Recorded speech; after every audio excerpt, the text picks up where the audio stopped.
اعوذ باللہ من الشیطان الرجیم بسم اللہ الرحمن الرحیم اللہم صلی علی سیدنا محمد وعلی آل سیدنا محمد وصحبہ سیدنا محمد وبارک وسلم۔ یہ حدیث نمبر 4 ہے دین پر استقامت کے حوالے سے۔ یہ حدیث پاک آپ اسکرین کے اوپر ملاحظہ کریں، اس کا ترجمہ اور پھر ساتھ میں انشاءاللہ ڈیٹیل آپ کے سامنے عرض کروں گا۔ عن ابی عمرو و سفیان بن عبداللہ رضی اللہ عنہ قال قلت یا رسول اللہ صلی اللہ علیہ وسلم لی فی الاسلام قولا لا اسأل عنہ احدا غیرک قال قل آمنت باللہ ثم استقم۔ ترجمہ ملاحظہ کریں اور سماعت بھی کریں۔ حضرت ابی عمر اور ابو سفیان یہ کہتے ہیں کہ میں نے عرض کیا کہ اے اللہ کے رسول صلی اللہ علیہ وسلم، مجھے اسلام کے بارے میں آپ ایسی بات بتائیں کہ پھر آپ صلی اللہ علیہ وسلم کے بعد یا آپ صلی اللہ علیہ وسلم کے سوا کسی سے پوچھنے کی مجھے ضرورت نہ پڑے۔ تو آپ صلی اللہ علیہ وسلم نے فرمایا کہ تو کہہ، یعنی کل تو کہہ آمنت باللہ کہ میں اللہ تعالیٰ پر ایمان لایا، ثم مستقیم اور پھر اس پر ڈٹ گیا، یعنی اس پر ثابت اور اس پر ثابت قدم رہ۔ تو یہ بڑی اہم حدیث مبارکہ ہے اور اس کی یعنی اس قدر تفصیلات ہیں کہ اگر ان کو بیان کیا جائے، جس طرح آپ نے اس سے پہلے حدیث مبارکہ پڑھی بنی الاسلام علی خمس، کتنی اس کی تفصیلات ہیں، توحید ہے، رسالت ہے، اس کو اگر زیر بحث آیا جائے تو یہ چیزیں ختم ہونے میں آتی نہیں ہیں۔ پھر صلاۃ ہے، اس کے جو ہے نا فیوز و برکات، اللہ کا حکام، پھر اس کے جو معاشرتی معاشی اور پھر اس کے فوائد و ثمرات ہیں، وہ میں نے کوئی سیدھا آپ کے سامنے رکھے ہیں۔ پھر زکوٰۃ، اسلام کے معاشی نظام کے اندر ریڑھ کی ہڈی کی حیثیت رکھنے والا یہ سسٹم زکوٰۃ معاشی نظام ہے، تو اس کے بھی جو سیدھا پوائنٹس میں نے آپ کے سامنے رکھے، اس کی افادیت، اس کے مصارف، اس کے فوائد و ثمرات، معاشی معاشرتی اہمیت، یہ موٹی موٹی باتیں آپ کے سامنے رکھی ہیں۔ یہاں پہ بھی اس حوالے سے خاص طور پہ یعنی اسلام کا جو ابتدائی زمانہ ہے اس کے اوپر آپ کی جو نظر ہے وہ ہونی چاہیے، اس لیے کہ جب اللہ کی طرف سے حکم ملا نبی پاک صلی اللہ علیہ وسلم کو کہ قم فانذر، یا ایھا المدثر قم فانذر، تو نبی پاک صلی اللہ علیہ وسلم نے اس فریضے کی وجہ آوری جب کی تو یعنی دعوت و تبلیغ کا کام شروع کیا، خفیہ تبلیغ کی، پھر اعلانیہ تبلیغ، اس کے نتیجے میں پھر مسلمانوں کو کس قدر جو ہے نا مصائب کا سامنا کرنا پڑا۔ یہ ہے نا کل آمنت بھی ہے، دیکھیں نا اسلام قبول کرنا، یہ بظاہر تو انسان سمجھتا کہ ٹھیک ہے لا الہ الا اللہ محمد رسول اللہ پڑھ لیا، اس میں کوئی باہر ہے، لیکن اس کے اوپر ڈٹنا، قائم رہنا، اس کا حق ادا کرنا، پھر وہ تو یہ یعنی بہت بڑی بات ہے، یعنی ایک بڑا چیلنج سمجھ رہے ہیں اس کو، اس لیے کہ جن لوگوں نے اس کو دیکھے نا شعوری طور پہ اپنایا تو پھر ان کی معاشرت، معیشت، مذہب کا معاملہ سب کو دنیا آخرت ان کی سنور گئی مذہب۔ اور ان لوگوں نے یہاں تک ڈکلیئر کر دیا تھا کہ نحن الذین بایعوا محمدا علی الجہاد ما بقینا ابدا، اس لیے کہ اس راستے میں بڑی مشکلات بھی، پھر آسانیاں بھی ہیں اور زیادہ مشکلات ہیں۔ خود انبیاء علیہ السلام نے دیکھے نا اس معاملے میں کتنی مشکلات اور مصائب کا سامنا کرنا پڑا انہیں، یہاں تک کہ دیکھیں نا آروں سے ان کو چیرا گیا، اچھا پھر تکلیفیں اذیتیں پہنچائیں گے، خود اللہ کے نبی صلی اللہ علیہ وسلم کو کس قدر تکلیفیں پہنچائیں گے، ان کی لمبی چوڑی تفصیلات ہیں۔ تو بہرحال یہ ہے کہ آمنت باللہ ثم مستقیم، اللہ پر ایمان لانا اور اس کے بعد اس کے اوپر ڈٹنا۔ کس طرح ڈٹنا کہ جس طرح دیکھیں نا حضرت بلال حبشی رضی اللہ تعالیٰ عنہ، یعنی ایمان اس کے اوپر جب ڈٹیں تو پھر ان کو کس طرح یعنی گرم ریت کے اوپر ان کو پھر بھی یہ ہے احد، یہ ہے ڈٹنا۔ تو نبی پاک صلی اللہ علیہ وسلم ابتدائی طور پہ میں نے جو باتیں آپ سے کی کہ اللہ کے نبی نے جب یعنی کھلم کھلا اسلام کی آپ صلی اللہ علیہ وسلم تبلیغ جو ہے کرنے لگے تو کفار جو تھے یعنی دعوت کے راستے میں مختلف رکاوٹیں انہوں نے ڈالنا شروع کی، اور آپ صلی اللہ علیہ وسلم اور آپ صلی اللہ علیہ وسلم کے ساتھیوں کی مخالفت میں سارے ہتھ کنڈے استعمال کرنے لگے۔ سب سے پہلے تو خود نبی پاک صلی اللہ علیہ وسلم کا یعنی مذاق اڑایا جانے لگا، آہستہ آہستہ یعنی استضاء میں، ایک تو ہے نا مذاق اور استضاء، ٹھٹھا کرنا، الٹی سیدھی غلیظ قسم کی باتیں کرنا، اور اس کے اوپر بھی اللہ کے نبی نے جس حد تک صبر کیا تو آگے بڑھتی ہے بات کہ یعنی آہستہ آہستہ اس استضاء میں کیا ہوا کہ گنڈا گردی جو جسے کہا جاتا ہے گنڈا گردی، اس کا رنگ اس کے اوپر چڑھنے لگا۔ اس کے بعد مختلف قسم کی نبی پاک صلی اللہ علیہ وسلم کو یعنی غلیظ قسم کی گالیاں دی گئیں۔ مثال کے طور معاذ اللہ یعنی آپ کے بارے میں عجیب قسم کے کہ یہ دین سے برگشتہ ہیں، کبھی مجنون کہا، کبھی ساحر کہا، کبھی کیا، تو اللہ فرماتے ہیں انظر کیف ضربوا لک الامثال فضلوا فلا یستطیعون سبیلا، کہ محبوب صلی اللہ علیہ وسلم آپ دیکھیں کہ آپ کے بارے میں یہ کس طرح کی بےہودہ باتیں کرتے ہیں۔ در حقیقت کیا ہے کہ یہ راہ راستے بھٹکے ہوئے ہیں، یہ راہ راستے آنے والے ہیں ہی نہیں۔ تو گویا کہ اس طرح اللہ تو اپنے نبی کی تسلی تشفی فرما رہے ہیں، اور ساتھ ساتھ وہ لوگ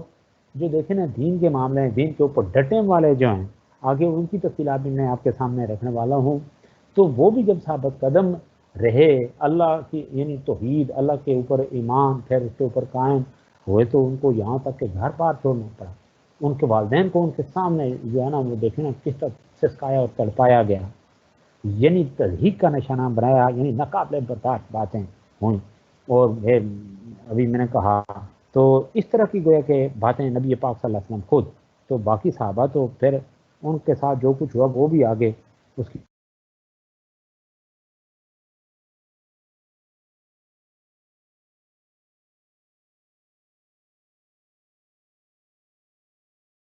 بارے میں، تو اس کے باوجود جب دیکھا کہ دین پھیل رہا ہے، ان کا ہر طرف چرچا ہو رہا ہے، تو مسلمانوں کو یعنی ظلم و ستم کا نشانہ بنایا جانے لگا، اور اس کی خود نبی پاک صلی اللہ علیہ وسلم شروعات اس طرح سے ہوتی ہیں کہ آپ صلی اللہ علیہ وسلم ایک مرتبہ، یہ آپ کتب سیرت میں بارہا پڑھ چکے ہوں گے کہ آپ صلی اللہ علیہ وسلم حرم میں یعنی بیت اللہ شریف میں نماز ادا کر رہے تھے کہ عقبہ بن ابی معیط نے آپ صلی اللہ علیہ وسلم کے گلے میں چادر ڈالی اور اسے مروڑنا شروع کر دی، یعنی چادر ڈال کے تو پھر جس طرح اس کو بل سے اس کو مروڑنا شروع کر دیا، تو ظاہر ہے چادر جتنی جتنی مڑتی جاتی ہے اس کا وہ جو ہے نا وہ کشادگی کم ہوتی جاتی ہے، تو اس کا وہ جو ہے نا گھیرا تنگ ہوتے ہوتے کیا ہوتا ہے کہ پھندے کی صورت سے اختیار کرتی ہے وہ، تو آپ صلی اللہ علیہ وسلم کے اس وجہ یعنی جب یہ دیکھیں نا وہ پھندے کی شکل اختیار کر گئی تو آپ صلی اللہ علیہ وسلم گھٹنوں کے بل گر پڑے۔ اس کے علاوہ اس شخص نے ایک شخص نے ایک مرتبہ یعنی آپ صلی اللہ علیہ وسلم پر اونٹ کی اوجری ڈال دی جب آپ خانہ کعبہ میں نماز میں مصروف تھے، اس نے یہ کیا تو ایک اور بدبخت نے یہ کیا۔ اسی طریقے سے حضرت بلال رضی اللہ تعالیٰ عنہ کو قبول اسلام کرنے کی سزا یہ بھگتنا پڑی کہ وہ وادی مکہ کی گرم ریت پر ان کو یعنی برانا کر کے لٹایا، ان کی پیٹھ کو برانا کیا جاتا تھا، یعنی جسم کو برانا کر کے جو ہے نا ان کو ریت کے گرم ریت کے اوپر اور یعنی ڈایا جاتا تھا، اور ان کی چھاتی کے اوپر وہی گرم پتھر رکھ دیے جاتے تھے، دھوپ میں بٹھایا جاتا تھا۔ اچھا پھر مشقیں باندھ کر لکڑیوں سے پیٹا جاتا، ان کی یعنی تکلیف کو یعنی ان کی تکلیفوں اور دکھوں کو دیکھ کر حضرت ابو بکر صدیق رضی اللہ تعالیٰ عنہ نے انہیں خرید لیا اور آزاد کر دیا۔ لیکن یہ سیرت کی کتب میں آپ یا تاریخ اسلام کے جو واقعات ہیں عام یعنی دور اول کے مصائب کا جو جسے دور کہا جاتا ہے، ابتدائی دور، مشکلات کا دور، تو اس میں تو گویا کہ اس حد تک سختیاں، لیکن حضرت بلال رضی اللہ تعالیٰ عنہ کی زبان سے جب ان کا مالک انہیں مارتا یعنی شرکیہ کلمات لاتا، وہ کبھی زبان کو کھولتے ہی نہیں تھے۔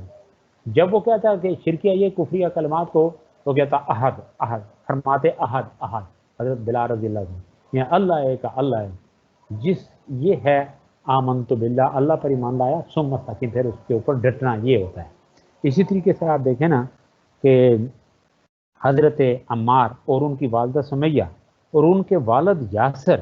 ان کو بھی سخت اذیتیں دی گئیں۔ یعنی حضرت سمیہ جو ہیں ان کو ابو جیل نے، یعنی دیکھیں نا، برچی اس طرح سے ماری، اتنی برچی سے وار کر کے ان کو جو ہے نا شہید کر دیا۔ تو اسلام کی راہ میں شہادت پانے والی یہ سب سے پہلی شہیدہ تھی، پہلی شہیدہ یہ تھی۔ اسی طریقے سے یہ ابو جہل نے اور بھی لوگوں کے اوپر کافی تشدد کیا۔ حضرت عثمان غنی رضی اللہ تعالیٰ عنہ کو ان کے جو چچا تھے انہیں اسلام قبول کرنے کی وجہ سے ان کو بھی مارا۔ پھر یہ آپ کے سامنے یہ بیان کر چکا ہوں میں کہ بعثت کے 5 سال، یعنی 5 سال 11 صحابہ نے، جن میں حضرت عثمان اور ان کی بیوی بھی شامل تھیں، حبش کی طرف، یعنی مشکلات اس قدر بڑی کہ رہنا ہی سرزمین مکہ کے اوپر مشکل ہو گیا، ہجرت یعنی حبشہ کی طرف ہجرت کرنا پڑی۔ قریش نے پھر وہ بھی جو ہے نا گوارا نہیں کیا کہ یہاں جگہ چھوڑ گئے، تعاقب میں شروع ہو گئے۔ مگر صحابہ کا جو وقت تھا، جب جہاز پر سوار ہو چکا تھا، پھر انہیں شاہ حبش کے پاس بھی ایک وقت بھیجا کہ انہیں واپس کر دے، لیکن جب ہجرت کرنے والوں نے انہیں بتایا کہ کفار مکہ انہیں بے حد یعنی ستایا کرتے تھے، حتیٰ کہ ان کا زندہ رہنا مشکل ہو گیا تھا، اس لیے انہیں مجبوری قریبی ملک میں یعنی حبشہ کی طرف ہجرت کرنا پڑی، تو اس نے انہیں واپس کرنے سے انکار دیا، یعنی شاہ حبش نے، اور صحابہ بھی ہجرت کر گئے، جو ہجرت حبشہ ثانیہ کہلاتی ہے۔ تو یہاں تک کہ دیکھیں نا یہ یعنی مشکلات در مشکلات، مشکلات در مشکلات، لیکن یہ ہے استقامت دین جس کو کہا جاتا ہے، یہ اس کے اوپر ڈٹے رہیں، کوئی پائے استقامت میں کسی طرح سے لغزش نہیں۔ اب آگے جا کے اور بڑے بڑے مراحل آتے ہیں، یہ نہیں کہ ہجرت کر کے بس تو وقتی وہ مشکلات ختم ہو گئی، آگے بڑے بڑے چیلنجز ہیں۔ مثلا کیا، غزوہ بدر کی صورت میں چیلنج ہے، غزوہ احد کی صورت میں، غزوہ احزاب کی صورت میں دیکھنا اس سے بڑا چیلنج، یعنی ایک سے بڑھ کر ایک چیلنج۔ لیکن یہ ہے کہ استقامت ہی کا نتیجہ تھا کہ ہر مرحلے پہ گویا کہ مسلمان جو ہیں اللہ نے ان کو فتح و نصرت سے ہمکنار کیا، سرخرو کیا، اور ایک مرحلہ ایسا آیا کہ اس کا نتیجہ یہ تھا، قل آمنت باللہ ثم استقم، ڈٹے رہنے کا نتیجہ کیا ہوا، انا فتحنا لک فتحا مبینا، اور فتح مکہ ہوتا ہے جہاں سے نکالا جاتا ہے، فاتحانہ داخل ہوتے ہیں، اور اللہ کے نبی فرماتے ہیں، اور قرآن مجید میں بھی آتا ہے کہ آیت تلاوت میں جاء الحق وزہق الباطل ان الباطل کان زہوقا، تو یہ اس کا نتیجہ سامنے آتا ہے۔ آج بھی اگر مسلمان دیکھیں نا اس چیز کو پیش نظر ڈٹ جائیں کہ ٹھیک ہے زندگی جو ہے اللہ نے دی ہے، باطل کو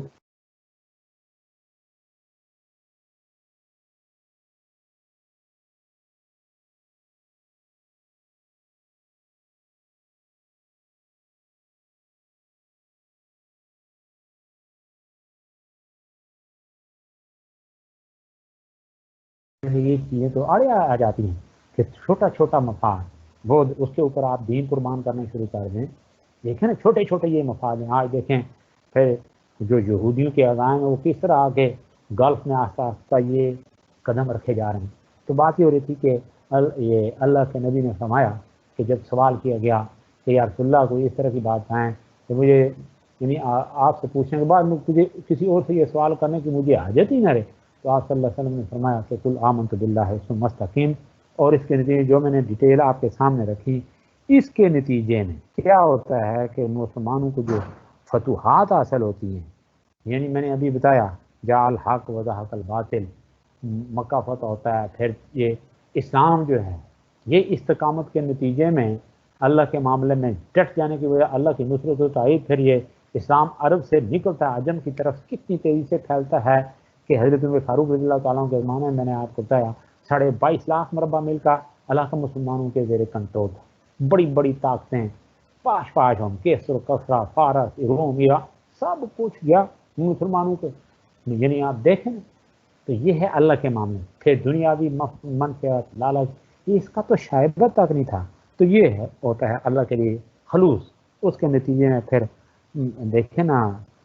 برکتیں ہی برکتیں، خیر ہی خیر. اور اس حوالے سے ولیم میور دیکھیں نا، یہ نقاد ہے جن کو ایسے لوگ جن کو مستشرقین کہا جاتا ہے. تو اسلامی تعلیمات یہ اس کو جو ہے نا پڑھنے کے بعد یعنی مطالعہ کرنے کے بعد وہ کیا کہتا ہے اس حوالے سے کہ کریش، وہ کہتا ہے ولیم میور کہ کریش نے فیصلہ کر لیا تھا کہ یہ نیا مذہب صفحہ ہستی سے یعنی دنیا سے مٹا دیا جائے اور اس کے متبعین سے یعنی زبردستی ان سے یعنی بزور طاقت ان کو روک دیا جائے. اور کریش کی طرف سے جب ایک دفعہ مخالفت شروع ہوئی تو پھر دن بدن ان کی اظہار ثانی بڑھتی گئی اور آتش غضب تیز تر ہوتی گئی. لیکن اس کے باوجود کیا ہے ری ایکشن کیا تھا؟ یہ جن کو صحابہ کبار کہا جاتا ہے، یہ وہی انہوں نے اس چیز کے اوپر وہ عمل پیرا تھے. آمنت باللہ، ہم اللہ پر ایمان لا، میں اللہ پر ایمان، اور اس بات کے اوپر پھر وہ ڈٹے، اس طرح ڈٹے جس طرح کے ڈٹنے کا حق ہے. یہی وجہ ہے کہ ان لوگوں کو اللہ نے وہ سرٹیفکیٹ دیا کہ جو انہی کے ساتھ خاص ہے، رضی اللہ عنہ و رضوا عنہ. اچھا پھر آگے وہ کیا کہتا ہے؟ جو بہیمانہ صفاقی ہیں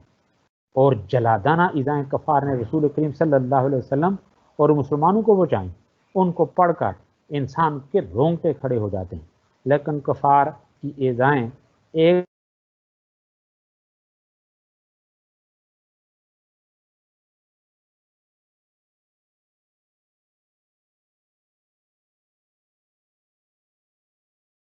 یحب الذین یقاتلون فی سبیلہ صفا کأنہم بنیان مرصوص، کہ بے شک جو ہے نا اللہ ان لوگوں سے محبت کرتا ہے کہ جو اس کے راستے میں سیسب پلائی ہوئی جو ہے نا جو اس کے راستے میں لڑتے ہیں گویا کہ وہ سیسا پلائی ہوئی دیوار ہیں. تو اسی حوالے سے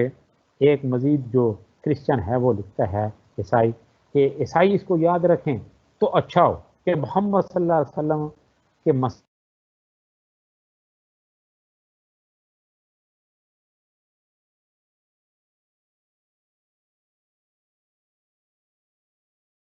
تلاش کرنا بے فائدہ. جبکہ عیسیٰ کو سولی پر جبکہ وہ عیسیٰ کو سولی پر لے گئے تو ان کے پیرو بھاگے، ان کا نشہ دینی جاتا رہا. یعنی جب حضرت عیسیٰ علیہ السلام اس نے یہ دیکھے نا پھبتی جسے کہا تھا پھبتی کسی کہ عیسائی تو یہ دیکھیں نا، اور یہودی بھی یہی. آپ سے میں نے بات کی تھی کہ نبی پاک صلی اللہ علیہ وسلم یہ غزوہ بدر ہوتا ہے یعنی حق و باطل کا پہلا مارکا اللہ کے نبی نے صحابہ کے بار کو جو ہے نا مخاطب کرتے ہوئے یعنی جو خطبہ دیا اس کے بعد یعنی کہ آپ اس حوالے سے جب بے مشکل صورت حال ہے اس میں آپ کے ارادے کیا ہیں، تو صحابہ کے بار بالکل جو ہے نا سینہ تان کے کھڑے ہو گئے اور ڈکلیئر کر دیا کہ یا رسول اللہ آپ کا حکم ہوگا دائیں بائیں لڑنے والے ہیں، ہم قوم موسیٰ کی طرح نہیں کہیں گے کہ انت ربک فقاتل انا ہاہنا قاعدون، آپ کا حکم ہوگا دائیں بائیں، آپ کا حکم ہوگا تو سمندر کے اندر ہم چھلانگے مار دیں. یہ ہوتا ہے آمنت باللہ ثم استقم. ٹھیک ہے، تو ابھی بات یہ ہو رہی تھی کہ اب حضرت عیسیٰ علیہ السلام کو جو سولی پر لے گئے تو ان کے پیروں کیا بھاگ گئے، ان کا نشہ دینی جاتا رہا. وہ اپنے یعنی مقتدا کو موت کے پنجہ میں گرفتار چھوڑ کر چل دیے. اس کے برعکس یعنی برعکس اس کے کہ محمد صلی اللہ علیہ وسلم کے پیروں اپنے مظلوم کے گرد آتے آپ کے بچاؤ میں اپنی جان خطرہ میں ڈال کر کل دشمنوں پر آپ کو غالب کیا، یعنی اپنی جان کی پرواہ نہیں کی. آپ دیکھیں نا اگر ذرا آپ نے وہ غزوہ بدر غزوہ اور متفرق جو غزوات ہیں غزوات نبی جی نے کہا جاتا ہے تو بعض حالت ایسے ہوا کہ دیکھیں نا صحابہ کے بعد جن کو اللہ کے نبی نے جنت کی خوشخبریاں دی ایسے تو نہیں دی کہ اللہ کے نبی کے ترتیب بڑھ رہے تھے تو ہاتھوں کے اوپر ان کو روکا گیا، ہاتھوں کے اوپر سینوں کے اوپر روکا گیا. پھر نبی پاک صلی اللہ علیہ وسلم کی ذات بابرکات کے اوپر جب وہ وار کیے گئے برچی کے نیزے کے تو جسم کے اوپر وہ لوگ لیٹ کے اپنے پیٹھ کے اوپر وہ جو ہے نا برچی کے اور اس نیزے کے وار جو ہے نا ان کو ناکام کیا. تو یہ ہے محبت، یہ ہے اللہ کے رسول کی محبت میں ڈٹ جانا. کل آمنت باللہ ثم استقم. تو یہ کچھ تھوڑی جو ہے نا میں ڈیٹیل آپ کے سامنے جو میں نے رکھی، اور یہ آپ پہ وعدہ کیا کہ جو کفار تھے یعنی سنگ دل یہ بے بس مسلمانوں پر انہوں نے کس طرح سے مظالم ڈھائے، اس طرح یعنی ایسے مظالم کو یعنی بیان کرنا ہی مشکل ہوتا ہے۔ انسان کے جو جذبات ہیں میں نے آپ کو بتایا آنسو کی صورت میں چھلک پڑتے ہیں، یعنی لکھتے بند قلم ساتھ نہیں دیتی، بات کرتے زبان ساتھ نہیں دیتی، اتنے یعنی مسلمانوں کو جھکتے ہوئے انگاروں اور تپتی ریت پر لٹایا گیا۔ میں نے ابھی بات ریشوں سے باندھ کر زمین پر گھسیٹا گیا، دیکھیں نا، پھر چٹائی میں لپیٹ کر ان کی ناک میں دھواں دیا گیا، یعنی بعض خواتین کی جو ہے نا آپ شرمگاہوں کے اوپر برچھی ماری گئیں، انہیں شہید کیا گیا۔ تو کون سی ایسی تکلیف تھی جو گویا کہ مسلمان کو نہیں دی گئی؟ تو اس کے باوجود وہ دین کے اوپر ڈٹے رہے، کسی طرح کا کوئی کمپرومائز نہیں کیا۔ تو ایسے لوگ میں نے کہا کہ جن کے بارے میں اللہ نے فرما دیا کہ رضی اللہ عنہ و رضوا عنہ۔ تو آگے بڑھتے ہیں، اگلی حدیث پاک جو ہے وہ ہے دخول جنت کے اعمال، یعنی دین پر استقامت کے بعد اگلی حدیث مبارکہ جو آپ کے سامنے ہے، یہ نظر بھی دعائیں کہ عن ابی عبداللہ جابر بن عبداللہ رضی اللہ تعالی عنہما ان رجلا سئل رسول اللہ صلی اللہ علیہ وسلم فقال ارأیت اذا صلیت المکتوبات وصمت رمضان واحللت الحلال وحرمت الحرام ولم ازد على ذلك شيئا ادخل الجنہ؟ قال نعم۔ ذرا اس کو بھی غور سے سنیں، ترجمے کے اوپر نظر ہیں کہ ابو عبداللہ جابر بن عبداللہ انصاری رضی اللہ تعالیٰ سے روایت ہے کہ ایک شخص نے نبی کریم صلی اللہ علیہ وسلم سے پوچھا کہ جب میں فرض نماز ادا کروں، اذا صلیت المکتوبات، جب فرض نماز ادا کروں، وصمت رمضان، اور رمضان کے روزے رکھوں، اور حلال کو حلال اور حرام کو حرام سمجھوں جانوں، اور اس پر کوئی چیز زیادہ نہ کروں، یعنی یہی چیزیں اس کے علاوہ کوئی زیادہ بڑے اعمال نہ کر سکوں، تو کیا میں جنت میں داخل ہو جاؤں گا؟ تو نبی پاک صلی اللہ علیہ وسلم نے فرمایا ہاں، بلکہ آگے جو ہے نا یہ جب جانے لگے تو اللہ کے نبی نے فرمایا کہ اگر کسی نے جنتی شخص کو دیکھنا ہو تو اس کو دیکھ لے۔ تو یہ ہے اسلام کبھی جو ہے نا کوئی بڑی ڈیمانڈ نہیں کرتا، اس کی بھی میں ہر حدیث مبارکہ دیکھیں نا آخر اس کی اگر تفصیلات تشریح اس میں انسان لا گیا ہے تو پھر یہ تو کلمات مختصر ہیں، اس لیے کہ اللہ کے نبی فرمایا اللہ نے مجھے جوامع کلم سے نوازا ہے، یعنی چھوٹے سے جو چھوٹا کلمہ جو میری زبان اثر سے نکلتا ہے تو تشریح میں جائے تو دیکھیں نا پھر وہ اس کی احاطہ کرنا مشکل ہوتا ہے۔ تو بہرحال بات یہ ہو رہی تھی جی کہ یہ جو حدیث پاک ہے اس میں یہ بیان کیا گیا کہ ایک شخص نے نبی پاک صلی اللہ علیہ وسلم سے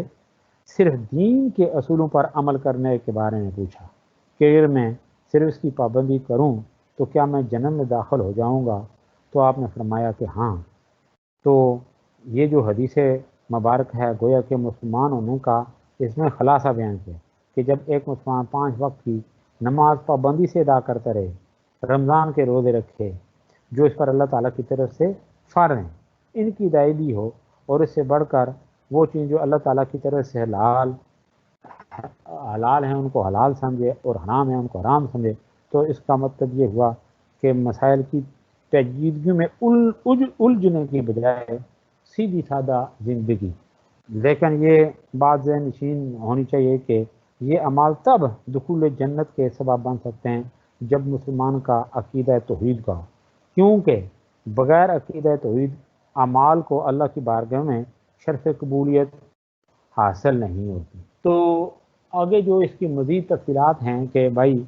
یہی کام کرو، اس سے زیادہ حلال کو حلال حرام کو حرام، تو یہاں پہ ذرا اگر آپ عیسائیت کی ہسٹری کو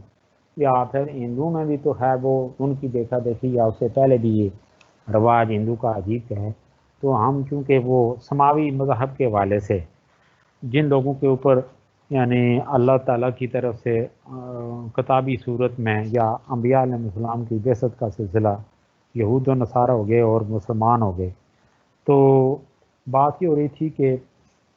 بسا اوقات جو ہے نا لوگ سمجھتے ہیں کہ بس یعنی نماز، روزہ، زکوٰۃ، حج، اس کے علاوہ یہ تو اس حد تک جو آپ گویا کہ اسلام یہ بنائے اسلام ہے، ان کو تو پیش نظر رکھنا، ان کو فالو کرنا، ان کے اوپر عمل درآمد کرنا، یہ تو ہر مسلمان کے اوپر میں نے اب کہا یہ فرض ہے، اس کے بغیر کوئی چارہ کار ہے ہی نہیں۔ حلال اور حرام اس کی تفصیلات بھی جو ہے قرآن و حدیث کی روح سے وہ بھی پیش نظر ہے، تو یہی بڑی چیزیں ہیں۔ اس سے بڑھ کے دیکھیں نا عیسائیت کی جو ہسٹری ہمارے سامنے آتی ہے، بلکہ نبی پاک صلی اللہ علیہ وسلم کے زمانے میں بھی دیکھیں نا ایسے ہوا کہ لوگ دنیا کو چھوڑ کے ہم اب اللہ کی بارگاہ میں گویا کہ سجدہ ریز رہے ہیں، جس کو رہبانیت کہا جاتا ہے، اور قرآن مجید میں آتا ہے وَرَهْبَانِيَّةً ابْتَدَعُوهَا مَا كَتَبْنَاهَا عَلَيْهِمْ إِلَّا ابْتِغَاءَ رِضْوَانِ اللَّهِ ثُمَّ رَأَوْهَا حَقَّ رِعَایَتِهِ، کہ وہ جو دنیا سے گناہ رکش ہونا، پھر خانقاہوں اور گھروں میں چلے جانا، وہاں پہ پھر آپ اور یعنی اپنے جسم کے اوپر مشقتیں، اذیتیں، یہ عیسائیت کی بڑی عجیب ہسٹری ہے۔ تو اس حوالے سے گویا کہ یہاں پہ اسلام نے یا اللہ کے نبی نے فرمایا کہ انسان اگر ان چیزوں کو پیش نظر رکھے، باقی حلال حرام کی پاسداری کرے، پڑوس جو دیگر جو عوام اور نوائی ہیں وہ کوئی اتنا بڑا معاملہ تو ہے نہیں، یہ سیدھے سادے کام ہیں، تو پھر انسان کے لیے کوئی مشکل نہیں ہے کہ اللہ تعالیٰ اس کو اپنے فضل و کرم سے جنت عطا فرما دے۔ لیکن یہ کہ آپ کسی جو ہے نا ایسی ان معمولات کی طرف چلے جائیں جو سیرت طیبہ نبی پاک یا سنت مطہرہ جسے کہتے ہیں اس سے جو ہے نا یعنی متضاد ہو، اس کے برعکس ہو، تو اللہ کی بارگاہ میں وہ چیزیں قابل قبول نہیں۔ مثلا یہ میں نے ابھی بات کی، دنیا کو چھوڑ دینا، والدین کو چھوڑ دینا، آل اولاد کو چھوڑ دینا، وہ کہنا کہ بھائی میں کہیں کسی اکیلی جگہ پہ بیٹھ کے اللہ اللہ کروں گا، تو یہ اللہ کو یہ چیزیں پسند نہیں ہیں۔ بلکہ اللہ کے نبی، یہ ایک روایت ہے کہ صحابہ کبار کا ایک گروپ جس نے یہ پروگرام بنا لیا کہ اللہ کے نبی جب اتنی عبادت کرتے ہیں تو ہمارے اوپر اور حق یعنی ٹھہرتا ہے، یعنی ہمارے اوپر اور یہ ذمہ داری عائد ہوتی ہے کہ ہم نبی پاک صلی اللہ علیہ وسلم کی اتباع میں پوری رات کھڑے رہیں۔ پھر ایک دوسرے گروپ نے یہ ڈکلیئر کر دیا کہ نبی پاک صلی اللہ علیہ وسلم کے پاس جا کے ہم یہ کلیئر کر دیں کہ ہم قائم اللیل بنیں گے، یعنی ساری رات اللہ کی بارگاہ میں کھڑے رہیں گے۔ ایک گروپ نے یہ پروگرام بنا لیا کہ جا کے ڈکلیئر کر دیں کہ یا رسول اللہ آج کے بعد ہم صائم النہار بنیں گے، یعنی دن بھر روزہ ہی، ہمیشہ زندگی بھر روزہ ہی رکھیں گے۔ تو گویا کہ اللہ کی اطاعت اور فرما برداری میں گویا کہ ان کا جذبہ تو یہ تھا، لیکن یہ دیکھیں نا فطرت سے یہ ساری چیزیں مغائر ہیں، اس لیے کہ ہم وقت انسان نہیں سجدہ ریز رہ سکتا اللہ کی بات، دیگر ضروریات بھی ہیں اس کی۔ اگر یہ کلچر عام ہو جائے کہ ٹھیک ہے جی سارے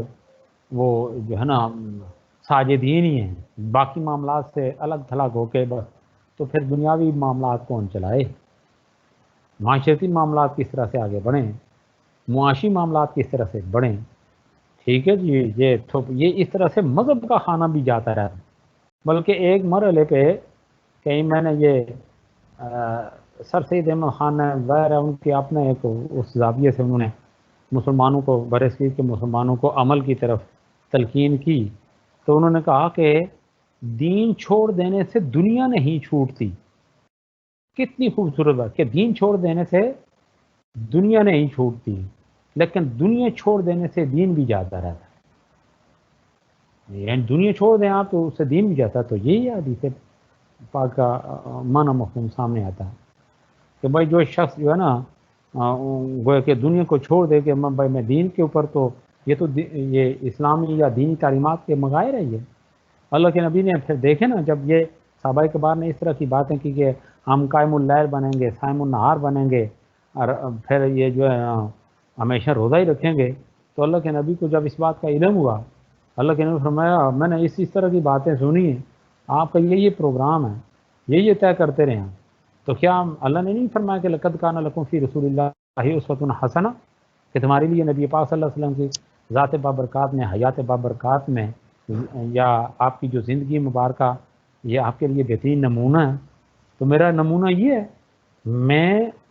آپ صلی اللہ علیہ وسلم فرمایا میں رات کو سوتا بھی ہوں اور جاگتا بھی، اور فرمایا میں روزہ رکھتا بھی ہوں اور افطار بھی کرتا ہوں، اور فرمایا کہ جس نے میری سنت سے اعراض برتا اس کا میرے ساتھ کوئی تعلق نہیں ہے، من راغب عن سنتی فلیس منی۔ تو اللہ کے نبی نے فرمایا ولی جسدک علیک حق، تیرے جسم کا تیرے اوپر حق ہے، کہ بھائی انسان تھکتا ہے، کھیت کے اندر محنت کرتا ہے، اس کے بعد ٹھیک ہے جو فرائض ہیں نماز پڑھے، باقی جو جس کی تفصیلات یہ حدیث مبارکہ کی روشنی آپ کے ساتھ، تو اس کے بعد یہ تقاضا ہے یہ اس کے جسم کا کہ وہ آرام کرے، تو اس وقت یہ زبان ساتھ دے نہیں رہی، کھڑا ہے جبری طور پہ، پتہ نہیں زبان سے کیا نکل رہا ہے، اللہ کی بارگاہ میں کھڑے ہو کے ایاک نعبد و ایاک نستعین کی جگہ اور الحمدللہ رب العالمین کی جگہ اور پڑھ رہا ہے، تو یہ بات تو نہیں ہے۔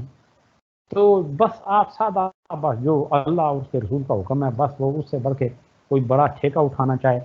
تو وہ اس کے لیے خطرناک بات ہے۔ مطلب ہے اللہ نے جس چیز کا آپ کو مکلف نہیں بنایا آپ وہ کام کریں۔ اسی لیے میں نے ایک وہ عالم سے سنا کہ جس شخص کے اوپر دیکھیں نا قربانی وہ اس کی سکت نہیں ہے، اس کے اوپر قربانی واجب تو نہیں ہے، لیکن اگر کوئی یہ کرتا ہے مطلب اچھی بات ہے، کرتا بھی ہے، اگر اس نے کوئی جانور لے لیا وہ اس بات کا مکلف نہیں تھا، تو اب کیا ہوگا؟ جانور کہیں وہ دیکھیں نا وہ گم ہو گیا یا ضائع ہو گیا یا آگے پیچھے چلا گیا، اس کی تلاش بسیر تو اس کو نیا اوترن کرنا پڑے گا جانور لے کے قربانی کا اہتمام کریں، اس لیے کہ وہ اس بات کا مکلف نہیں تھا، اس نے اپنے اوپر خود وہ تکلیف اپنے اوپر ڈال خود مکلف بن گیا اللہ نے اس کو۔ تو یہ ہوتا ہے کہ جس چیز کی اللہ سے ہمیشہ معافی کے طلبگار ہیں، یہ جو چیزیں کرنے کی ہیں بس اس حد تک ہر شخص کو پورا، اور ساتھ ساتھ یہ دیکھیں نا جو حقوق و فرائض جن کی بار بار میں تاکید ہے، حقوق العباد، پڑوسیوں کے حقوق، والدین کے حقوق، اولاد کے، باقی وہ جو ہے نا رشتہ داروں کے، ان کی طرف توجہ نہ ہو تو بندہ کہے میں اتنے حج کر لوں، اور ایک واجب ہے وہ کریں، اس کے بعد مزید اللہ توفیق دے وہ ٹھیک، لیکن آپ یہ زور دے دیں وہ حجی کی طرف تو باقی معاملات کا خیال نہ رکھیں، گھر والوں کے خرچے پانی کا پتہ ہی نہ ہو، باقی پڑوس محلے میں کو غربت ہے افلاس ہے اس کا پتہ ہی نہ ہو، تو آپ یہی ٹھیکے پورے کرتے ہیں، وہ اللہ کی بارگاہ میں وہ جو ہے نا پسندیدہ عمل نہیں ہے، حالانکہ جا تو اس کے وہ دربار میں رہیں، یعنی بیت اللہ شریف کے طواف کے لیے جا رہے ہیں، لیکن یہ کہ اللہ نے اور شرائطیں بھی عائد کی ہیں، وہ شرائطیں پوری کیے بغیر اگر آپ کوئی، تو گویا کہ بات مختصراً یہ ہے کہ جو کرنے کا کام ہے بس اس حد تک، باقی اللہ نے اتنا آپ کو مکلف نہیں بنایا، تو زیادہ گویا کہ وہ آپ جس طرح وہ یہود و نصارہ نے کیا، خاص طور پہ نصرانی دنیا کو چھوڑ کے، بلکہ حضرت نبی پاک صلی اللہ علیہ وسلم یعنی آپ کا کھیت کے اندر کام کرنا وہ آپ کے لیے باعث اجر و ثواب ہے، اچھا اس لیے کہ آپ اہل و عیال کے لیے وہ اسٹرگل کر رہے ہیں۔ اللہ کے نبی نے فرمایا کہ عبادت کے 10 حصوں میں 9 حصے جو ہیں رزق حلال کے لیے محنت کر رہے ہیں، حلال کو حلال اور حرام کو، یہی ہے کاروبار آپ کرتے ہیں، کوئی دکان کوئی شاپ ہے، آپ جنرل اسٹور ہے کوئی، وہاں پہ آپ اس طریقے سے جو مصنون طریقہ ہے جائز آپ منافع لیں، جائز کام کریں، ناجائز یہ وہ اس کے اندر حرام کی آمیزش نہیں ہونی چاہیے، دھوکہ دہی نہیں ہونی چاہیے، ملاوٹ نہیں ہونی چاہیے، خوش اسلوبی خوش یعنی خندہ پیشانی سے گاہ، یہی چیزیں تو یہ آپ کا اچھی بات کرتے ہیں وہ بھی آپ کا صدقہ نکلتا ہے زبان سے، اگر کی اسے پہلے پڑھ چکے ہیں من کان باللہ والیوم الاخر فلیقل خیر لیصمت، یہ چیزیں بھی گویا کہ اس سے پہلے جو احادیث گزری ہیں آپ پڑھ چکے ہیں۔ تو بات یہ ہو رہی تھی جی کہ دخول جنت والے جو اعمال ہیں وہ یہ ہیں کہ فرض نمازوں کی ادائیگی، رمضان کے روزے، یا وہ ارکان اسلام کے والے جو چیزیں آپ پڑھ چکے ہیں، حلال کو حلال اور حرام کو حرام، بہت سے زیادہ تو یہ گویا کہ یہ اللہ کے نبی کی طرف سے یہ جنت کا سرٹیفکیٹ ہے، اس کو ذرا پیش نظر رکھیں۔ پھر جناب آگے اگلی حدیث مبارکہ ہے، مسلمان نہ نقصان دیتا ہے اور کیا ہے نہ نقصان اٹھاتا ہے، یعنی دونوں طرف سے مسلمان کا یہ کام ہی، مسلمان کی تعریف ہی یہ اور اسلام کا معنی یہی ہے نا، یعنی اسلام اطاعت کرنا، سر تسلیم کرنا، اپنی گردن کو اطاعت کے لیے. کس کی اطاعت؟ اللہ اور اس کے رسول کا جو حکم ہے اس کے سامنے جھکا دینا. اس لیے ایک مسلمان ہے، یہ سلامتی والا ہے. اللہ کے نبی نے ایک مسلمان کی تعریف کیا کی؟ المسلم من سلم المسلمون من لسانه ویدیہ. تو ظاہر ہے جو دوسروں کو نقصان دیتا ہے تو پھر اس کی نیت کے اندر فضول آتے جتنا سے کیا ہوتا ہے، یہ خود بھی پھر نقصان اٹھاتا ہے. تو یہ حدیث پاک اس کے اوپر نظر بھی دلائیں، اس کے ترجمے کے اوپر نظر بھی دلائیں، اور سنے میں جو کچھ آپ کے ساتھ شیئر کر رہا ہوں کہ ایک تو یہ کہ جو کسی کو دھوکہ دیتا ہے، نقصان دینے کی کوئی نیت کے اندر فضول، بلکہ آگے جو ہے نا یہ آپ سے اس سے متعلقہ نہیں، یہ ایم اے والوں کو میں وہ شراکت اور مضاربت کے حوالے سے یہ ایک ٹاپک آتا ہے ہمارے وہ معاشیات کے حوالے سے، وہاں پہ اسٹوڈنٹس کو آگاہ کیا جاتا ہے کہ یہ حدیث کرسی، یعنی اس کا ریفرنس دینا پڑتا ہے اسٹوڈنٹس کو شراکت کے. جب دیکھیں نا دو شراکت دار، دو یا دو سے زیادہ، آگے اس کی اقسام ہے شراکت، وہ تو خیر میں نے کہا آپ کا یہ ٹاپک ہے نہیں ہے، لیکن جو بات آپ تک پہنچانا مقصود ہے کہ نیت دوسرے کو نفع کی بجائے نقصان اگر کوئی شخص اس کا ارادہ کرے، اس کی یعنی اس کو بری نیت کہا جاتا ہے، اور اس طرح کا تو پھر اللہ کی نصرت اور تائید اس سے اٹھ جاتی ہے. تو جناب نقصان دینے والا نقصان اٹھاتا ہے، دوسرے کو بارے میں فائدے سے متعلق سوچنے والا اللہ اس کو فائدہ پہنچاتے ہیں. تو یہ ہے کہ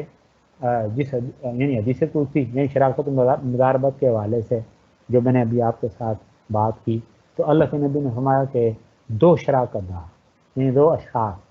آپس میں جب یعنی شراکتی معاملے یعنی شراکت داری کرتے ہیں، جب تک وہ اپنی نیت درست رکھتے ہیں، یعنی نیت کے اندر فطور نہیں لاتے، نیت درست رکھتے ہیں، ایک دوسرے کے خیر خواہ ہوتے ہیں، خیر خواہی کے نتیجے میں ان کے معاملات آگے بڑھتے ہیں،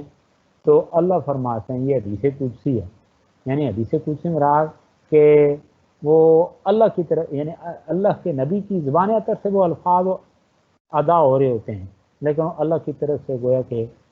وہ ایک وحی. یعنی تو بات یہ ہو رہی تھی کہ یعنی اللہ کے نبی نے فرمایا کہ یعنی جو شراکت دار جب وہ اس طرح صادق النیہ ہو کے ٹھیک ہے دوسرے کے فائدے کے حوالے سے ایک دوسرے سے متعلق وہ اس کے متعلق بہتر سوچتا ہے، یہ اس کے متعلق بہتر سوچتا ہے کہ تو اس طرح جناب یہ اپنے کاروبار کو جو جب رن کرتے ہیں ٹھیک ہے کاروبار یہ معاملات آگے بڑھاتے ہیں، تو اللہ فرماتے ہیں کہ ان دونوں میں تیسرا میں ہوتا ہوں. یہ دو وہ ہوتے ہیں اور تیسرا ان کے ساتھ شریک میں ہوتا ہوں جو ان کے کاروبار کو نفع دیتا رہتا ہوں جب تک کہ ان کی نیت کے اندر کسی طرح کا فطور نہیں پیدا ہوتا. جب فطور آ جائے نا کہ بڑا فلارش ہو گیا کاروبار بڑھ گیا ہے، تو اس والے سے اتنے ہو گیا جناب، اب ایک انڈسٹری تھی 2 ہو گئی 3 ہو گئی، تو آپ اس کے بڑے ذہن میں پتہ نہیں وہ اس والے سے کتنا وہ لے رہا ہے، مجھے کتنا مل رہا ہے اس کا حصہ. اس طرح جب ایک دوسرے کے اوپر بھزان ہونا شروع ہو جاتے ہیں تو پھر کیا ہوتا ہے کہ اللہ فرماتے ہیں کہ جب وہ ان کی نیت کے اندر فطور آ جاتا ہے تو پھر میں اس شراکت سے نکل جاتا ہوں، اس شراکت سے نکل جاتا ہوں. وہ گویا کہ وہ جو اللہ کی طرف سے خیر و برکت کا معاملہ ہوتا ہے وہ اٹھ جاتا ہے، خیر و برکت کا جو معاملہ ہے، تو اس کے نتیجے میں پھر بے برکتی، پھر نفسا نفسی، بغض، حسد، باقی پھر یعنی وہ چلنے والی جو سمتیں فرمیں ہیں وہ کاروبار وہ ٹھپ ہو جاتا ہے. دکان چل رہی ہے تو بیٹھ جاتی ہے، پھر وہ جو ہوتا ہے نا وہ بالکل وہ وہاں سے گویا کہ مکھیوں کا ہی راج ہوتا ہے، وہ گندی مکھیاں. تو یہ حدیث پاک جو آپ کے سامنے ہے کہ مسلمان نہ نقصان دیتا ہے اور نہ اٹھاتا ہے. تو حدیث پاک ہے عن ابی سعید خدری رضی اللہ تعالی عنہ ان رسول اللہ صلی اللہ علیہ وسلم قال لا ضرر ولا ضرار. حضرت یعنی ابو سعید خدری رضی اللہ تعالیٰ سے روایت ہے کہ رسول اللہ صلی اللہ علیہ وسلم نے فرمایا کہ نہ ضرر تمہیں پہنچے اور نہ دوسرے کو پہنچے، نہ ضرر تمہیں پہنچے اور نہ دوسرے کو پہنچے. ضرر کہتے ہیں نقصان، تو اوپر یہ اس کی تفصیلات نقصان دیتا ہے نا. تو اس حدیث میں رسول اللہ صلی اللہ علیہ وسلم نے انتہائی مختصر الفاظ میں حقوق اور معاشرت اور یہ جو کاروباری معاملات ہیں، معاشرت سے مراد یہ ہے کہ آپ کی معاشرت، آپ کا جس سوسائٹی کے اندر آپ رہ بس رہے ہیں، کام کاج کر رہے ہیں، تو اس حوالے سے یعنی سوسائٹی کے اندر، سوسائٹی کے باہر کام کاج کے معاملات میں کسی بھی معاملے میں معاشرت معیشت میں دوسرے کو نقصان کسی طرح سے نہ پہنچائیں. یعنی ایون یہ کہ رشتوں ناتوں کے اندر بھی اگر کوئی سوچے کہ بھائی اس کا اس طریقے سے میں اپنے دل کے اندر کوئی رنجش رکھتا ہوں تو اس سے اس طرح بھی یہ چیزیں پلٹتی ہیں. یعنی آپ کسی شخص، یعنی آپ دیکھیں نا مسلمان بھائی کے ایون یہ کہ کوئی غیر مسلم بھی ہو، اسلام تو یہ اجازت نہیں دیتا کسی کے ساتھ بھی آپ دھوکہ فراڈ کریں، قطعی طور پہ اسلام، یہ تو یہودیوں کا کام ہے. یہودیوں کی جو ہے نا وہ تورات کے علاوہ دوسری جو ہے ان کی کتاب تالمود، ان کے اندر یہ چیزیں عجیب قسم کی شامل ہیں کہ ایک یہودی کے لیے غیر یہودی کو ہر طرح سے دھوکہ دینا جائز ہے. تو کہو کہ آپ یہ یہودی ہیں، اگر آپ مسلمان ہیں تو دوسرے کے لیے امن اور سلامتی والے بنے نا. اس لیے کہ میں نے ابھی بتایا کہ المسلم من سلم المسلمون من لسانه ويده، مسلمان وہ ہے، اللہ کے نبی نے مسلمان کی تعریف یہ فرمائی کہ جس کے ہاتھ اور زبان سے دوسرے مسلمان ہیں. تو ہاتھ سے یا زبان سے آپ دیکھیں دوسرے کو نقصان پہنچا رہے ہیں، تکلیف پہنچا رہے ہیں، زبان سے غلیظ بات کر رہے ہیں، من کانا یؤمن باللہ فلیقل خیر، اور اس کی خلاف ورزی کر رہے ہیں، من کانا یؤمن باللہ والیوم الاخر فلیقل خیر، اس کی خلاف ورزی. تو پھر دیکھیں نا سارے معاملات پھر یعنی تل پٹ ہو کے رہ جاتے ہیں. تو بات یہ ہو رہی تھی کہ اپنے ایک مسلمان کا کردار ایسا ہونا چاہیے کہ اس کے کردار سے دوسرے لوگوں کو تکلیف نہ پہنچے، اور نہ ہی اس کو اس کے کردار کی وجہ سے تکلیف پہنچے. ایک اور حدیث مبارکہ ہے کہ خیر الناس من ینفع الناس، یعنی بہترین انسان وہ جو دوسروں کو فائدہ دے. تو اللہ کے نبی جس کو دیکھیں نا خیر کہیں کہ بہتر ہے، تو کیا وہ بہتر نہیں ہوگا؟ تو پھر بہتری ہے کہ اس میں کہ جو نفع والی بات ہے، دوسرے کے بارے میں کوئی نقصان کی بات نہیں پہنچی. تو یہی ہے. تو یہ باتیں میں نے ابھی کہا کہ یہ پلٹتی ہیں. اگلی حدیث پاک ہے جی، یہ تبلیغ جو ہے، یہ تبلیغ دین کے جو درجے ہیں، یہ بھی بڑی ضروری حدیث ہے کہ ان ابی سیدنا الخدری رضی اللہ تعالیٰ عنہ، انہی کی حدیث مبارکہ ہے کہ یعنی وہی راوی ہیں سعید خدری رضی اللہ تعالیٰ عنہ قال سمعت رسول اللہ صلی اللہ علیہ وسلم یقول من رأى منکم منکرا فلیغیرہ بیدہ فإن لم یستطع فبلسانہ فإن لم یستطع فبقلبہ وذلک اضعف الایمان. حضرت ابو سعید خدری رضی اللہ تعالیٰ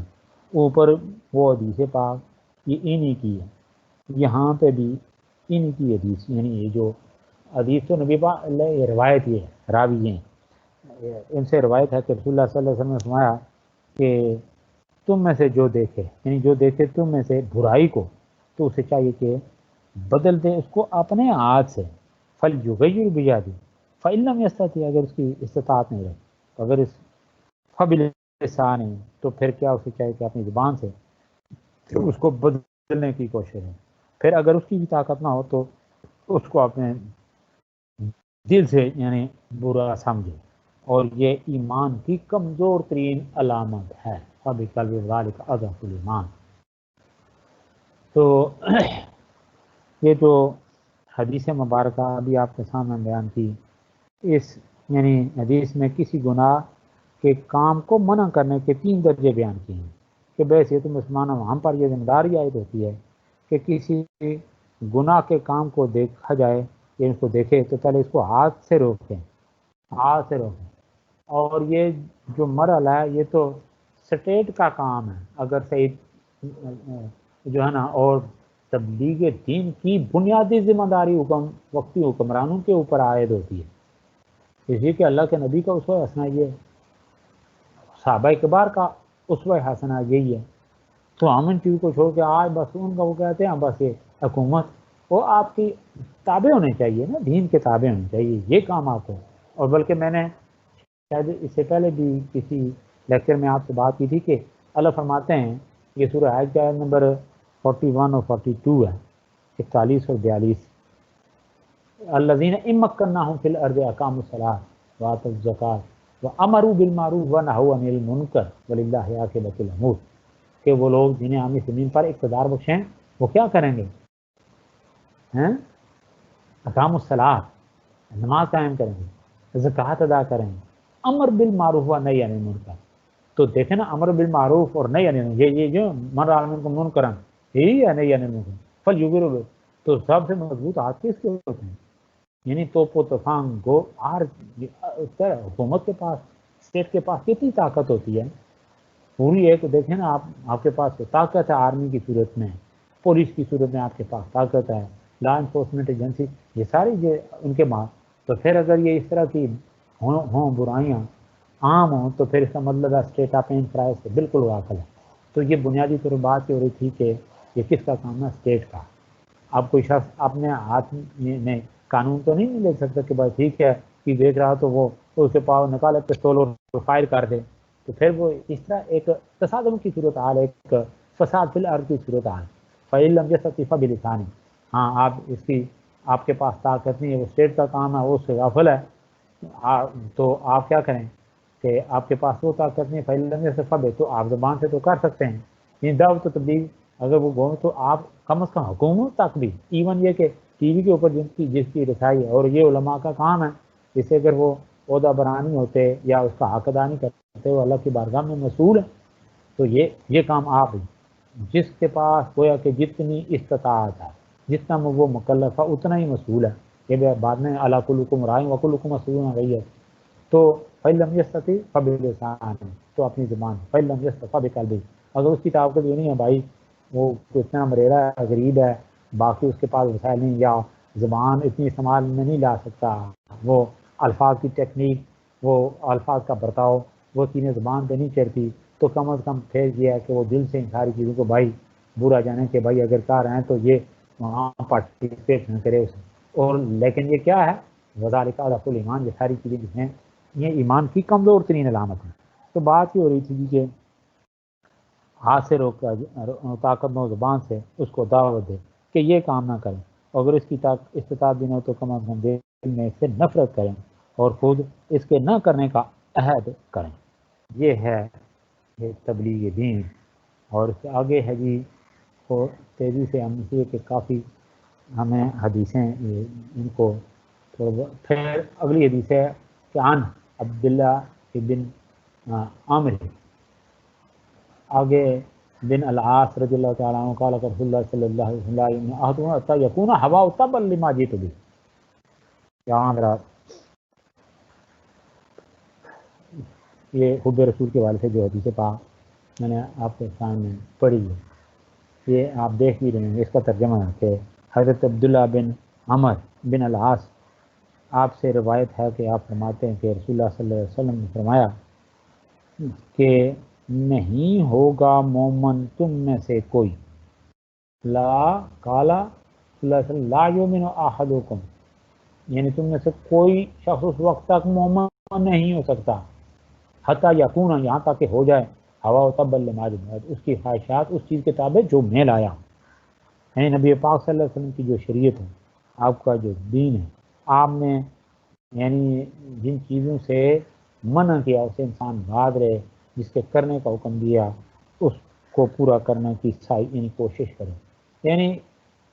اللہ اور اس کے رسول، اسی حوالے سے آگے دیکھیں نا، یہ اطاعت رسول کے حوالے سے یا حب رسول کے حوالے سے، یہ میں تقریباً قرآن اور احادیث کی روشنی میں، عمل صحابہ کی روشنی میں آپ کے ساتھ یہ ساری یعنی بات شیئر کر چکا ہوں۔ نبی پاک صلی اللہ علیہ وسلم سے محبت، عقیدت، یہ ایک مسلمان ہے اس کے یہ ایمان کا حصہ ہے، یہ چیزیں محبت رسول کے بغیر آپ کچھ بھی کرتے رہیں، اللہ کی بارگاہ میں کوئی آپ کا عمل قابل قبول نہیں۔ نبی پاک صلی اللہ علیہ وسلم، اس لیے کہ لقد کان لکم فی رسول اللہ اسوۃ حسنہ، پھر اللہ کے نبی نے فرمایا کہ لا یؤمن احدکم حتی اکون احب الیہ من والدہ وولدہ والناس اجمعین، کہ تم میں سے کوئی شخص اس وقت تک مومن نہیں ہو سکتا جب تک کہ میں اس کے نزدیک اس کے والدین، اس کی اولاد اور تمام انسانوں سے زیادہ اس کے نزدیک جو ہے نا محبوب اور پیارا نہ بنے۔ یہ ہے محبت اللہ، اور پھر اس کا حکم اللہ نے دیا ہے، پھر اللہ کے نبی نے یہ دیکھیں نا، یہ فرمان آپ کے دیکھ بھی رہے ہیں حدیث پاک میں نے آپ کے سامنے، وہ پھر اللہ کے نبی نے فرمایا، اور اطاعت رسول کے حوالے سے، حدیث و سنت کے حوالے سے دیکھیں نا میں نے کتنی باتیں ہیں، وہ ساری کی ساری ڈیٹیل اس کے اندر آپ گویا کہ بیان کر سکتے ہیں تفصیلات کو۔ اطاعت رسول قرآن کریم کی روشنی میں، یا حب رسول قرآن کریم، اطاعت رسول یا حب رسول احادیث مبارکہ کی روشنی میں، عمل صحابہ کی روشنی میں، کہ نبی پاک صلی اللہ علیہ وسلم سے اس حد تک محبت تھی، اطاعت کا یہ جذبہ تھا کہ ابھی میں نے باتیں دیکھی، ہاتھوں کے اوپر تیر روکے ہیں، جسموں کے اوپر تیر اور بچوں کے وار روکے ہیں۔ پھر نبی پاک صلی اللہ علیہ وسلم کا جو دیکھیں نا، کبھی جب آپ صلی اللہ علیہ وسلم یہ محبت تھی کہ کبھی بعض طرف آتے تھے آپ تو نیچے نہیں گرنے دیتے ہیں، آپ کا جو وضو کرتے آپ صلی اللہ علیہ وسلم وضو کا پانی نہیں گرنے دیتے۔ ابھی میں نے ولیم نیور کے حوالے سے کیا کمنٹس اس کے آپ کے سامنے رکھے۔ تو یہ ہے حب رسول، اطاعت رسول، اپنی جانوں کی پرواہ نہیں کی۔ تو پھر نبی پاک صلی اللہ علیہ وسلم سیرت سنت مطالعہ کو ہر مرحلے پہ اہل ایمان نے اس کو پیش نظر رکھا ہے۔ تو اگلی جو حدیث پاک ہے غصہ کے بارے میں نبی پاک صلی اللہ علیہ وسلم کا جو فرمان گرامی ہے وہ بھی رہا دیکھیں بھی، اور اس کے اوپر غور بھی کریں کہ انا ابی ہریرہ رضی اللہ تعالی عنہ ان رجلا قال للنبی صلی اللہ علیہ وسلم اوصنی قال لا تغضب فردد مرارا۔ ایک حضرت ابو ہریرہ رضی اللہ تعالیٰ عنہ سے روایت ہے کہ ایک شخص رسول اللہ صلی اللہ علیہ وسلم سے عرض کی کہ مجھے وصیت فرمائی، یا رسول اللہ مجھے وصیت ہے۔ آپ صلی اللہ علیہ وسلم نے فرمایا کہ غصہ نہ کر۔ جس نے اپنی بات کئی مرتبہ دہرائی، آپ صلی اللہ علیہ وسلم ہر مرتبہ یہی فرمایا کہ غصہ نہ کر۔ کیا دیکھیں اللہ کے نبی، دیکھیں نا بہت سارے خصائص ہیں اللہ کے نبی۔ آپ صلی اللہ علیہ وسلم یہ آپ نے پڑھا ہوگا، بلکہ یہ ٹاپک بھی ہم نے اسٹوڈنٹس کو دیا گیا، کہیں میں نے وہ پڑھا ہے کہ نبی پاک صلی اللہ علیہ وسلم بحیثیت ماہر نفسیات، دیکھا میں شاید اس کی باتوں سے اندازہ لگا لیا، اس کے رویے سے، تو اللہ کے نبی کو اندازہ ہو گیا کہ بھائی اس کے اندر کیا چیز پائی جاتی ہے۔ تو کسی وقت اس طرح سے، ویسے بھی جنرلی آپ دیکھیں غصہ تو یہ وہ چیز ہے کہ جو حکومتوں کے لیے کئی معاملات میں، تو اس سے کیسے جو ہے نا فتنے پیدا ہوتے ہیں غصے کی وجہ۔ ایک غصے کی وجہ دیکھیں نا ایک گھر تباہ و برباد ہو، مملکتیں تباہ و برباد ہو جاتی ہیں، آج بنے بنائے کام وہ تل پٹ ہو کے رہ جاتے ہیں۔ یہ غصہ اتنی، اور یہ ہے کس کی طرف سے؟ یہ غصہ ہوتا ہے شیطان کی طرف سے۔ تو اللہ نے اگر کوئی شخص غصے میں ہو تو کھڑا ہے، بیٹھ جائے، بیٹھے تو لیٹ جائے، تو پھر یہ ہے۔ تو یہ غصے کی ممانعت ہے۔ رسول اللہ صلی اللہ علیہ وسلم کے جو ہے نا مخاطبین کے حالات و کیفیت، یہ ابھی میں بات کی، کیفیت کو مد رکھ کر گفتگو فرماتی، اور سوال کرنے والے سائل کے قلبی حال کے پیش نظر سے نصیحت فرماتی۔ غصہ کرنا یا غصہ آ جانا ایک یعنی برائی ہے، بڑی برائی ہے، جس کے یعنی کئی نقصان، بہت سی اس کی قباحتیں ہیں۔ اس لیے آپ صلی اللہ علیہ وسلم نے مقرر یعنی کئی مرتبہ غصہ کرنے سے منع فرما ہے کہ غصہ جو ہے یہ یا غضب جسے کہا جاتا ہے، دراصل دوران خون کی کیا ہے شدت ہے، جو انسان کو کس بات پہ آمادہ کرتا ہے؟ انتقام کے اوپر انسان آ جاتا ہے نا کسی وقت۔ ہم پھر عجیب ہے، اللہ تعالیٰ معاف فرمائے، اگر وہ ایک اس بیچارے کی مانگنے والے کی کیا ہوتی ہے، آ کے صرف بیل بجاتا ہے، لیکن اگر بیل بجانے والا وہ بھکاری زور سے بیل دبائے تو ہمیں کتنا غصہ آتا ہے۔ یہ دیکھیں نا ہر گھر کی تقریباً، اور یہ اس لیے کہ یہ کلچر بن چکا ہے کہ بھائی وہ اتنی زور سے وہ بیل دے دیتے ہیں کہ بندہ کہ وہ یعنی فل سٹاپ لگانے میں آتے ہی نہیں وہ بغیر کسی رکاوٹ کے۔ تو اس سے بھی دیکھیں نا، حالانکہ اس سے غصہ نہیں ہے تو اس کو سمجھنا ہم اس بات کے بھی اوپر چڑ جانے۔ اور یہ غصہ جو ہے نا شیطان یعنی کا جو انسان کے دل میں یہ ڈالا ہوا ایسا وسوسہ ہے جس سے آدمی حد اعتدال سے نکل جاتا ہے۔ اس حالت میں دل میں برائی ہوتی اور حسد پیدا ہوتا ہے، اور زبان سے برائی کی بات نکلتی ہے، بلکہ غصہ اور غضب کی حالت میں بس اوقات آدمی ایسی ہزار رسائی پر اتر آتا ہے کہ کوئی اس سے بھائی نہیں کہ اس کی زبان سے کوئی کلمہ کفر ہی نکل جائے.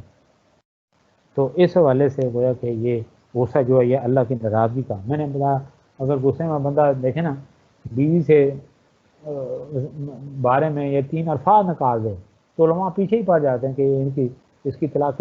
مغل ثلاثہ ہو گئی. تو دیکھیں گھر اجڑ گیا. تو یہ ہوتا ہے اس کے انجام، غصے کا انجام. اور بڑے تاریخی واقعات ہیں. بہرحال میں مختصراً آگے بڑھتا ہوں. حسد کی جو ہے اس کی کیا نبی ہریرہ رضی اللہ تعالیٰ عنہ قال رسول اللہ صلی اللہ علیہ وسلم ایاکم والحسد فإن الحسد یاکل الحسنات کما تاکل النار الحطب. حضرت ابو ہریرہ رضی اللہ تعالیٰ عنہ روایت ہے کہ نبی کریم صلی اللہ علیہ وسلم نے فرمایا کہ دیکھو حسد سے بچو، ایاکم والحسد، حسد سے بچو، کیونکہ حسد جو ہے نیکی کو اس طرح کھا جاتا ہے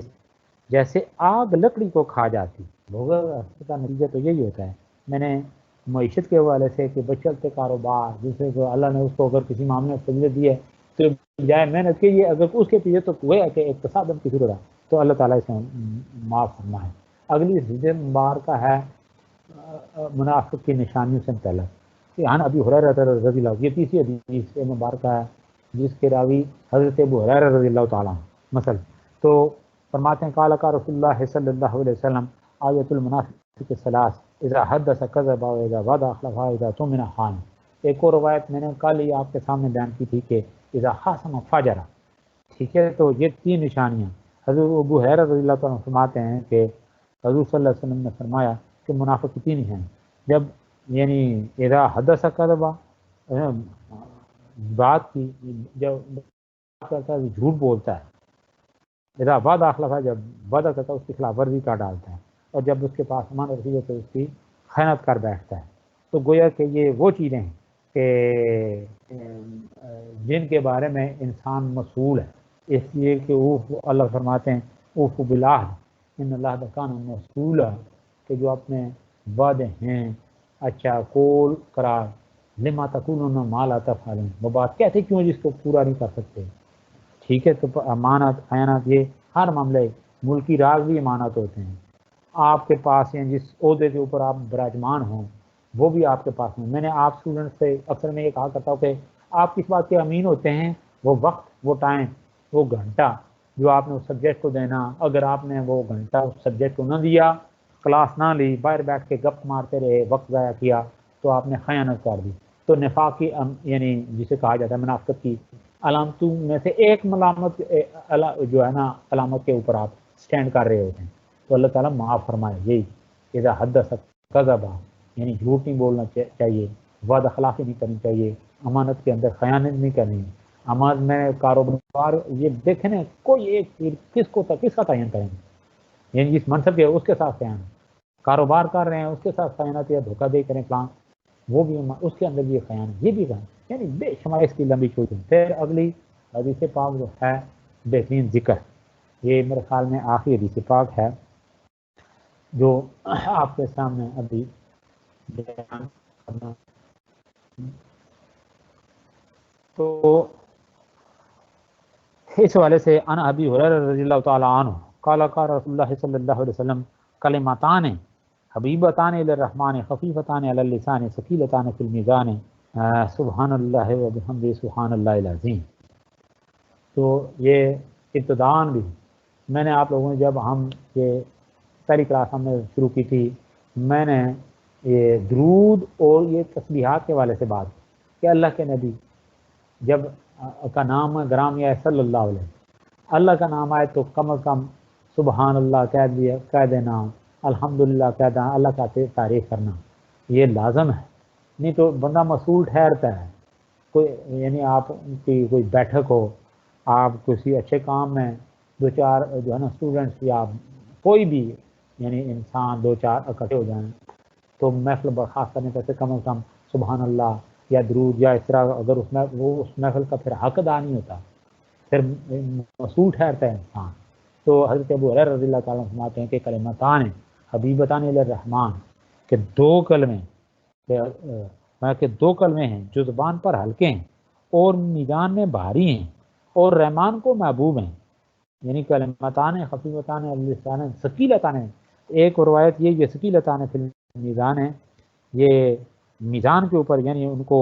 تولا جائے، ترخی جسے کہتے ہیں ترازو، تولا جائے تو زمین و آسمان کو ایک طرف رکھ دیا جائے، ان دو کلمات کو دوسری طرف رکھ دیا جائے تو یہ کلمے بھاری ہیں، اور اللہ کو سب سے محبوب کلمات ہیں سبحان اللہ و بحمدہ سبحان اللہ العظیم، وہ ہیں سبحان اللہ و بحمدہ سبحان اللہ العظیم، یہ کہ لمبی چوڑی تفصیلات ہیں، تو یہ کم از کم آپ یہ ورد کرتے رہا کریں، یہ ان دو کلمات کا درود پاک کا۔ اللہ تعالیٰ آپ سب کو ہمیں توفیق عطا فرمائے کہ ہم جو ہے نا اللہ تعالیٰ کی بارگاہ میں اس طرح سے مسئول نہ ٹھہریں کہ ہمیں یہ جو ہے نا اس سوال کا جواب دینا پڑے کہ ہم نے فلاں محفل جائن کی برخاست سے پہلے ہم اللہ کے نبی کے نہ درود بھیج سکے، نہ اللہ کی کوئی تسبیح، کوئی پاکیزگی والے کلمات ہماری زبان سے نکلے، تو اللہ تعالیٰ توفیق دے کے اٹھتے بیٹھتے ہم ان کلمات کو دہراتے رہتے ہیں۔ تو اگلی حدیث پاک ہے درود شریف پڑھنے کی فضیلت، یہ آپ سے بات ہو چکی ہے۔ حضرت کعب بن عجلہ رضی اللہ عنہ، ابی مسعود رضی اللہ تعالیٰ عنہ قال قال رسول اللہ صلی اللہ علیہ وسلم ان اول الناس بیوم القیامت اکثرهم علی الصلاۃ، کہ عبداللہ بن مسعود رضی اللہ عنہ سے روایت ہے کہ رسول اللہ صلی اللہ علیہ وسلم نے فرمایا کہ روز قیامت لوگوں میں مجھ سے زیادہ قریب تر، یعنی مجھ سے قریب وہ شخص ہوگا جو مجھ پر بکثرت درود پڑھنے والا ہوگا۔ اس کی جو امپورٹنس ہے درود کی، یعنی اللہ کے نبی کو جتنی جس شخص کو یعنی اللہ کے نبی سے جتنی محبت ہوگی وہ کیا ہوگا، اتنے اللہ کے نبی کے اوپر درود پڑے گا۔ پھر نبی پاک صلی اللہ علیہ وسلم کی جس شخص کی خواہش ہو کہ اللہ کے نبی مجھے ہاں میں اپنا دیدار کو کثرت سے درود پڑے گا تو لازم اللہ تعالیٰ کرم فرمائے گا۔ نبی پاک صلی اللہ علیہ وسلم کا ہاتھ میں دیدار ہو تو حضرت کعب بن عجلہ رضی اللہ تعالیٰ عنہ کے والے سے میں روایت آپ کے سامنے رکھ چکا ہوں کہ جبریل امین کی بدعا پہ انہوں نے 3 مرتبہ اللہ کے نبی نے جو آمین کہا، صحابہ کے بعد نے عرض کی یا رسول اللہ آپ نے 3 مرتبہ آج آمین کہا تو اس کی کیا وجہ تھی؟ آپ نے خلاف معمول 3 مرتبہ آمین آج کہی ہے، اس سے پہلے آپ کا عمل یہ نہیں تھا۔ تو اللہ کے نبی فرمایا کہ جبریل امین میرے سامنے آگے تھے، انہوں نے 3 بدعائیں دی۔ ایک بدعا یہ تھی کہ تباہ ہو جائے، برباد ہو جائے اور ہلاک ہو جائے وہ شخص کہ جس کے والدین زندہ ہوں اور وہ اپنی بخشش نہ کروا سکے، اس پر میں نے کہا آمین۔ دوسری بدعا یہ تھی کہ جس کو رمضان جیسا مہینہ ملے، لیلۃ القدر جیسی راتیں ملیں تو وہ ان میں اپنی بخشش نہ کروا سکے، اس پر بھی میں نے کہا آمین۔ اور تیسری بدعا یہ تھی کہ تباہ ہو جائے، برباد ہو جائے، ہلاک ہو جائے وہ شخص کہ جس کے سامنے میرا نام گرامی لیا جائے اور وہ مجھ پر درود نہ بھیجے، اس پر بھی میں نے کہا آمین۔ تو یہ اس کی اتنی امپورٹنس ہے۔ آگے ہے جی حیا جو ہے، اچھا جی